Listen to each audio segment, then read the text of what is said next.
बिस्मिल्लाहिर्रहमानिर्रहीम अस्सलाम वालेकुम। ग्लोबल वीज़ा टिप्स के साथ मैं हूं बैरिस्टर मियां अमर अली।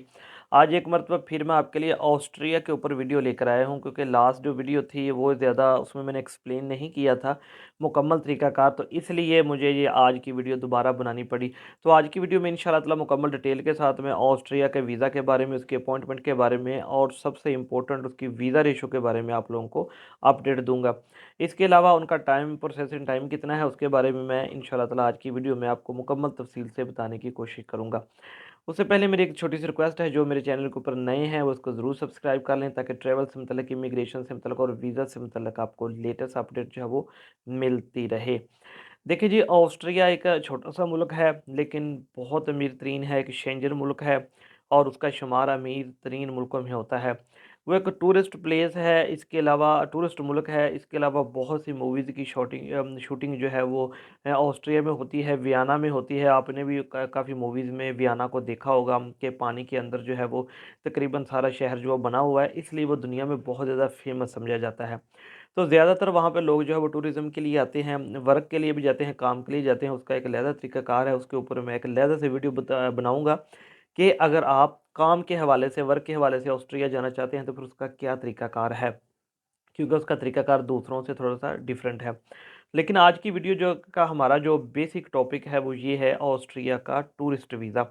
सबसे पहले तो मैं बताता चलूँ कि जब मैंने पहली वीडियो बनाई थी, तब ऑस्ट्रिया की बहुत ज़्यादा अपॉइंटमेंट्स अवेलेबल थी और बहुत से लोगों ने अप्लाई किया, जिसकी वजह से अभी अपॉइंटमेंट्स जो है उनकी थोड़ी-सी मुश्किल से मिल रही हैं। मिल ज़रूर रही हैं, लेकिन अगर आप बार-बार चेक करें तो फिर आपको मिलेगी, क्योंकि अक्सर जब हम उसे ओपन करते हैं वीएसएफ ग्लोबल को और ऑस्ट्रिया की अपॉइंटमेंट को देखते हैं तो वो फुल दिखाता है। लेकिन आपके बार-बार चेक करने में तकरीबन एक ही दिन में जो है वो आपको अपॉइंटमेंट्स मिल जाएगी, और तकरीबन वो 1 से डेढ़ माह बाद की होगी। आपको ईज़िली कराची, लाहौर, इस्लामाबाद में मिल जाएगी। कराची में तो वैसे ही अवेलेबल है, लेकिन लाहौर, इस्लामाबाद में ही मोस्टली अपॉइंटमेंट्स की प्रॉब्लम्स आती हैं। जब आपको अपॉइंटमेंट्स मिल जाए तो उसके बाद फिर नेक्स्ट प्रोसीजर शुरू होता है कि आपके डॉक्यूमेंटेशन की प्रिपरेशन। सबसे इम्पोर्टेंट जो चीज़ है, अगर आप ऑस्ट्रिया का वीज़ा अप्लाई करना चाहते हैं तो आपके पास कुछ थोड़ी-सी ट्रैवल हिस्ट्री होनी चाहिए, क्योंकि ये मुल्क फ़ेमस है टूरिज़्म के हवाले से। तो अगर आपने पहले से ही आपके पासपोर्ट के ऊपर कुछ टूरिस्ट के वीज़ाज़ लगे हुए हैं, विज़िट वीज़ा लगे हुए हैं, तो फिर आपको ऑस्ट्रिया का वीज़ा हासिल करना बहुत ही आसान है। तो ट्रैवल हिस्ट्री होनी चाहिए, चाहे छोटी कंट्री की हो, तभी आप जो है वो ऑस्ट्रिया का वीज़ा अप्लाई करें, तब फिर आपके जो है वो वीज़ा लगने के चांसेस जो हैं वो ज़्यादा हैं। अच्छा जी, डॉक्यूमेंटेशन में सबसे पहले तो आ जाएगा आपका पासपोर्ट, जो कि 6 मंथ वैलिड होना चाहिए। फिर आ जाएगी आपकी बैंक स्टेटमेंट, जो कि मोस्ट इंपॉर्टेंट डॉक्यूमेंट समझा जाता है किसी भी कंट्री का टूरिस्ट वीज़ा हासिल करने के लिए, खासकर शेंजन का या किसी बड़ी कंट्री, कनाडा का, ऑस्ट्रेलिया का वीज़ा अप्लाई करने के लिए। और जो आपकी बैंक स्टेटमेंट वो प्रॉपर होनी चाहिए। ये ना हो कि आपने बस एक ही दफ़ा उसमें पैसे रखवा दिए हों और आप कहें जी मेरा बैलेंस इतना ज़्यादा है, तो इसके ऊपर आपको कभी भी जो है वो वीज़ा ग्रांट नहीं हो सकता। प्रॉपर स्टेटमेंट होनी चाहिए, बैंक स्टेटमेंट, और आपके बिज़नेस से वो बिल्कुल मैच करती हो, प्लस आपकी टैक्स रिटर्न से भी मैच करती हो। ये तीनों चीज़ें आपस में मैच करती हैं। वो ना हो कि आपने दिखाया हो कि आपके पास बैंक अकाउंट में 50 लाख रुपए है, लेकिन टैक्स रिटर्न में आपने बताया हो कि आपने साल का सिर्फ 10 लाख रुपए कमाया है या 6 लाख रुपए, ताकि आपको टैक्स ना पे करना पड़े। और बिज़नेस आपने दिखाया हो कि जी मेरा इस तरह है। तो ये चीज़ें वो बिल्कुल देखते हैं, क्योंकि हमने उन्हें बताई हुई हैं। हम खुद उन्हें डॉक्यूमेंट्स दे रहे हैं कि ये हमारे डॉक्यूमेंट्स हैं, तो डॉक्यूमेंट्स के ऊपर जब ये चीज़ें मेंशन होती है, तो उनके लिए ये समझना बहुत ज़्यादा आसान हो जाता है कि आपको वीज़ा ग्रांट करना चाहिए या नहीं चाहिए। तो इन तीज़ों 3 चीज़ों को आपने बिल्कुल एक्यूरेट रखना है। इसके बाद फिर आ जाएगी जी आपका वीज़ा एप्लीकेशन फॉर्म, जो कि आप ऑनलाइन डाउनलोड कर सकते हैं, ऑस्ट्रिया की वेबसाइट से भी कर सकते हैं, ऑस्ट्रिया एम्बेसी की वेबसाइट से कर सकते हैं।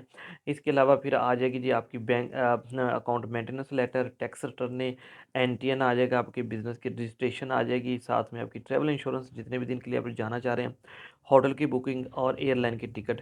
ये डॉक्यूमेंट्स होंगे जी। इसके बाद आप बनाएंगे एक कवर लेटर, ठीक है। कवर लेटर बहुत ज़्यादा अच्छा बनाना है, उसमें आपने मेंशन करना है कि आप टूरिज़्म के लिए पहले भी दूसरी कंट्रीज़ में जा चुके हैं और अब आप जो है इनकी कंट्री में आना चाहते हैं, तो तभी आपका जो है कवर लेटर जो वो अच्छा समझा जाएगा। इसके अलावा जिस चीज़ के ऊपर आपने सबसे ज़्यादा फोकस करना है वो है आपकी टाइज़, कि आप पाकिस्तान वापस आएँगे, इसके ऊपर आपने फ़ोकस करना है, इसको ज़्यादा तरीके से आपने एक्सप्लेन कर देना है। ये डॉक्यूमेंट्स हो गए जी मुकम्मल।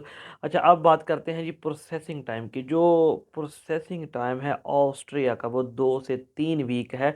विदिन 2 टू 3 वीक आपका जो है वो रिज़ल्ट आ जाता है। वीज़ा ग्रांट होना या नहीं आना, इससे ऊपर नहीं जाता।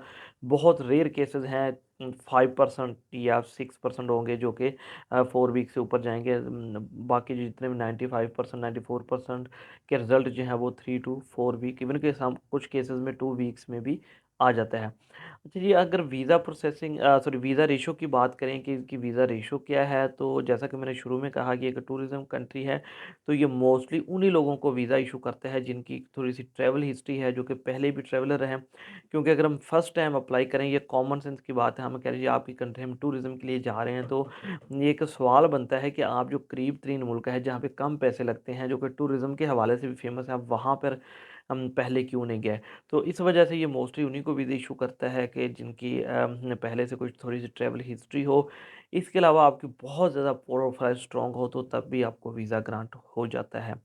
तो ये थी जी लेटेस्ट अपडेट ऑस्ट्रिया के मतलब, जो मैंने आपको डिटेल से बता दिया उनकी उनकी अपॉइंटमेंट के मतलब, वीज़ा प्रोसेसिंग और वीज़ा रेशो के मतलब। अगर बात की जाए इनकी एम्बेसी फ़ीस की, तो इनकी एम्बेसी फ़ीस जो वो 80 यूरोज़ है, वो जब आपने जेरीज़ में जाना होता है अपने डॉक्यूमेंट सबमिट करवाने, तब आपने देनी होती है। इसके अलावा जब आप अपॉइंटमेंट बुक करवाते हैं, तो उसके लिए भी आपको 40 यूरो यानी कि 40 यूरो फ़ीस पे करनी पड़ती है। इनकी अपॉइंटमेंट फ्री नहीं है, तो आपने वो 40 यूरो पहले देने हैं उनके अपॉइंटमेंट के लिए, और उसके बाद 80 यूरो देने हैं जब आप डॉक्यूमेंट सबमिट करवाने जाएँगे। तो ये थी जी ऑस्ट्रिया की इन्फॉर्मेशन। मैं समझता हूँ कि मैंने तकरीबन कंप्लीट डिटेल के साथ आपको बता दिया है, लेकिन फिर भी अगर आपका कोई सवाल रह गया हो, तो आप व्हाट्सएप के ऊपर मुझे मैसेज कर सकते हैं। पिछले तकरीबन 3-4 दिन से मैंने आपके व्हाट्सएप के मैसेजेस के जवाब नहीं दिए, क्योंकि मैं कुछ बिज़ी था अपने पर्सनल कामों में। तो इंशाअल्लाह ताला कल से मैं आपके मैसेजेस के जवाब देना शुरू कर दूँगा। मुझे अपनी दुआओं में याद रखिएगा। अल्लाह हाफ़िज़।